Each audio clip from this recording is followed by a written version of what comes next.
In this video, we'll do our blueprint review for the theory test. Our review will cover modules 1 through 10. In lesson number 1, we were introduced to the 6 main orthographic views. We talked about the glass box theory and using planes of projection. So our 6 main views were front, top, right side, left side, bottom, and back. The 3 that we see the most often are front, top, and right side. And our drawings that we looked at used mainly third angle projection.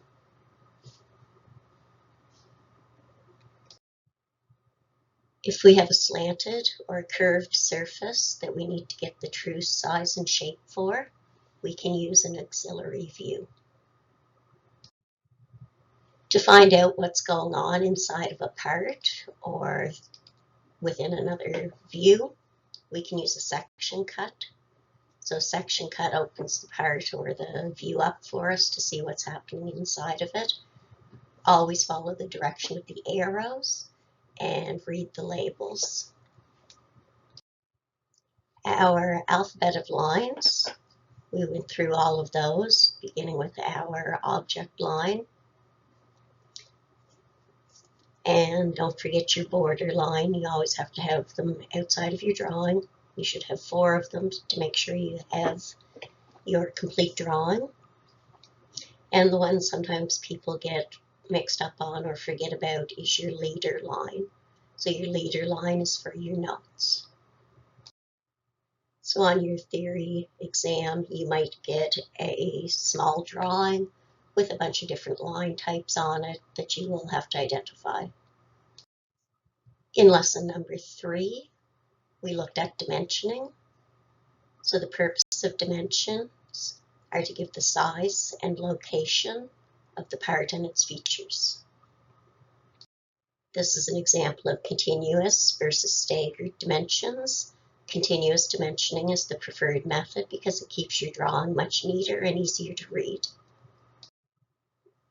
Okay, so we also have aligned versus unidirectional dimensioning. In aligned dimensioning, the numbers are turned so that they line up with what you're dimensioning. In unidirectional, the numbers just all read in one direction. And when possible, we want to use baseline dimensioning to keep our tolerances from stacking up. Feature to feature dimensioning will be used when it's important that those parts interface with another part. In lesson number 4, we looked at information blocks. So it's all the other things that are going on your drawing aside from your views and dimensions. So our first one was our title block. So our title block identifies what our project is, what revision it's at, that you have all the drawing sheets, all of that information is on your title block. It's usually the bottom right-hand corner of your drawing. And another one of the information blocks that we spoke about were revision blocks. So revision blocks highlight any changes that have been made to a drawing after it's been released. So you'll have a little triangle with a number in it as a call out. And if they're really nice, they'll put a bubble around the area that they changed on the drawing. So in lesson number 5, we talked about the drawing set divisions. There's 4 main ones: architectural, structural, mechanical, electrical, ASME. If it's a big project, they'll include plumbing separately. Otherwise, it will be included in mechanical. So we said that detailed drawings give you all the information you need to produce one part. Whereas an assembly drawing identifies how multiple parts fit together. And anytime you have an assembly drawing, you have to have a parts list or a bill of material, a BOM. They're usually on your first sheet up above your title block. Unless it's a large project, then it can have its own sheet as well. So it's always going to have an identifier number that matches to your drawing, the name of the part, how many are required. And your drawing will have to have these balloon callouts that match back to your bill of material identifier part number. In lesson number 6, we looked at scale. So we had an enlarged scale where we took something little and blew it up. We had a reduced scale where you take something big and make it smaller. And we have 1-to-1 for true size. We had metric scales and imperial scales. Metric scales give us the value for each of the tick marks at the end of the scale, whereas the imperial scales, we have to read the feet, and then at the end of it we have to read the inches. So we had to figure out how many of those tick marks made up one 12-inch ruler so that we could figure out how many inches there were. So in lesson number 7, we talked about specifications. So we said a specification is supplemental information to the drawing. Depending on the size of the project, it might just be included in the drawing set, or it could be its own booklet.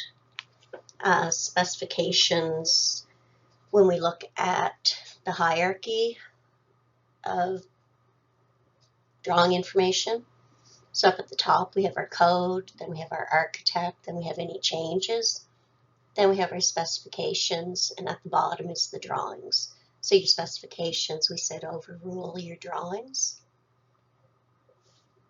Specifications are usually broken up into 16 divisions, we said. The first one is general, and then the divisions afterwards were all things like mechanical, electrical, and other materials.